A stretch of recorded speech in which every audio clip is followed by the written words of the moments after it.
Hello বন্ধুরা, আশা করি তোমরা সবাই ভালো আছো। আমিও ভালো আছি। সুপর্ণা আনপ্লাগ চ্যানেলে নতুন একটা ভিডিও দেখার জন্য সকলকে স্বাগত।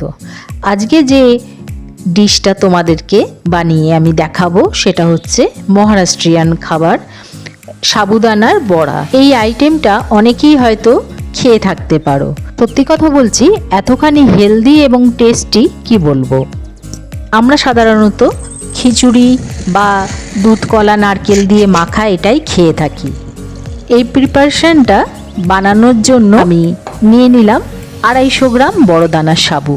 সাবুটাকে 2-3 বার ভালো করে ধুয়ে নিয়ে সাবুদানার উপর দিয়ে ঠিক 1/2 ইঞ্চি উপর যেন জলটা ভেসে থাকে, বেশি জল দেওয়া যাবে না।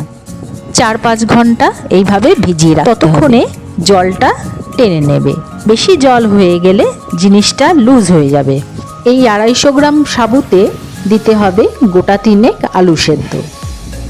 আমি 3টে মাঝারি সাইজের আলুকে প্রেসারে সেদ্ধ করে নিয়েছি। দেখো একদমই নরম হয়ে গেছে, কারণ এটাকে পুরোটাই স্ম্যাশ করে নিতে হবে।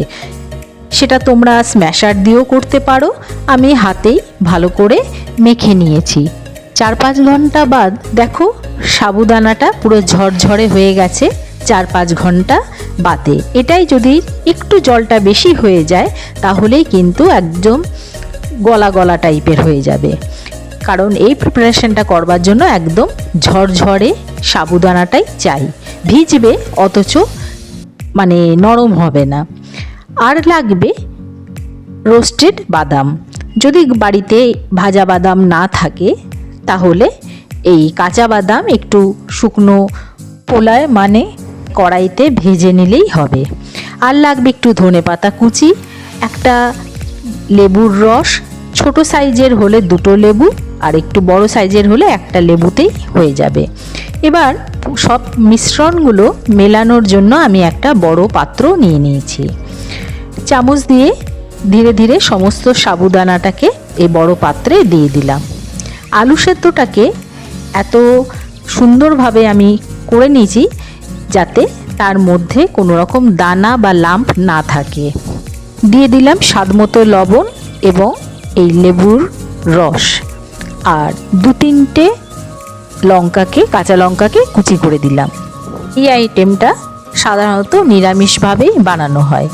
দিয়ে দিলাম 1 চামচ গোলমরিচের গুঁড়ো। এবার বাদামটাকে আধ ভাঙা করে মিক্সিতে পিষে নেব। বাদামটা কিন্তু একদম পাউডার আমি করিনি, একটু দানা দানা দানা দানা থাকবে, তাহলে এটা মুখে পড়লে টেস্টটা আরও ভালো লাগবে। দিয়ে দিলাম পুরো বাদামের গুঁড়োটা, আর সবশেষে ধনেপাতা যে কুচিয়ে রেখেছিলাম সেটাও দিয়ে দিলাম। এবার খুব আস্তে ধীরে এই টোটাল মিশ্রণটাকে মাখতে হবে।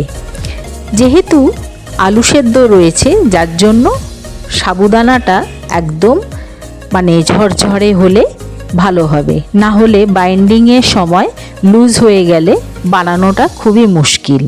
যার জন্য সাবুদানাটা ভেজানোর সময় জলটা খুব মানে খেয়াল রেখে দিতে হবে।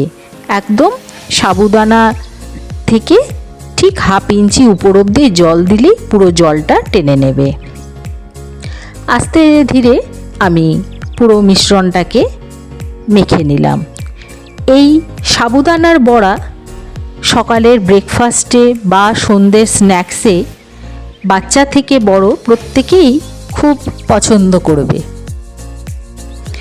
আমি গ্যাসে একটু তেল গরম করতে বসিয়ে দিয়েছি। তেলটা একটু বেশি লাগে যাতে ডিপ ফ্রাই করতে পারি। এবার হাতে একটু সাদা তেল মাখিয়ে নিলাম, কারণ এই যখন আমি এটা বাইন্ড করব তখন এই হাতের মধ্যে লেগে গেলে মহা মুশকিল।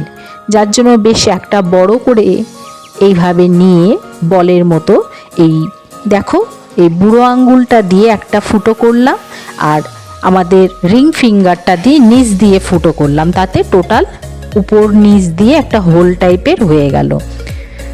দিয়ে গরম তেলটা যখন খুব গরম হয়ে যাবে তখন সিম করে দিতে হবে, না হলে চট করে পুড়ে যাবে। আর মাঝখানে ফুটোটা করে দিলে দেখতেও ভালো লাগে, তাছাড়া জিনিসটা সম্পূর্ণ ভালো ভাজাটা হয়। গরম তেলে এইভাবে ছেড়ে দিলাম দুটো দুটো করে বড়া।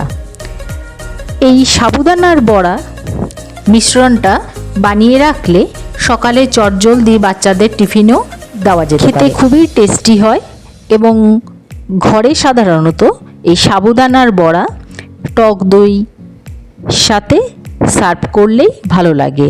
তবে সস দিয়ে যদি কেউ খেতে চায় তাহলেও মন্দ লাগবে না। একটা সাইড লাল হয়ে যাওয়ার পর দুটো বড়াকে আমি উল্টে দিলাম। এইভাবে 2-3বার এদিক ওদিক করে ভেজে যখন বেশ দু সাইডই এরকম লাল হয়ে যাবে এবং ভেতরটাও একটু পুরোটাই বোঝা যাবে শক্ত হয়ে গেছে, দেখো কালারটা পুরো গোল্ডেন কালার এসে গেছে। এইভাবে দুটো বড়াকে তেল ঝরিয়ে আমরা তুলে নেব। আর যদি ন্যাপকিন পেপার থাকে তাহলে প্লেটের মধ্যে একটা ন্যাপকিন পেপার দিয়ে বড়াগুলো রাখলে এক্সট্রা যে তেলটা থাকে সেটা পেপারটা সোক করে নেবে। তৈরি হয়ে গেল সাবুদানার বড়া। তোমরা সকলেই সাবুদানার খিচুড়ি বা উপবাস ভঙ্গের পর সাবুদানা মাখা খেয়েছো, কিন্তু একবার অন্তত এই সাবুদানার বড়া রেসিপিটা তোমরা ট্রাই করো। আমি কথা দিচ্ছি তোমাদের ভালো লাগবে খেতে। আর কেমন লাগলো এই রেসিপিটা অবশ্যই আমাকে কমেন্ট করে জানিও। সাবুদানার বড়ার সাথে একটু টক দই, তার সাথে একটু চাট মশলা মিশিয়ে সার্ভ করলে খুবই খেতে ভালো লাগে। তাহলে বন্ধুরা আজকে এখানেই শেষ করলাম, দেখা হবে তোমাদের সাথে আগামী ভিডিওতে।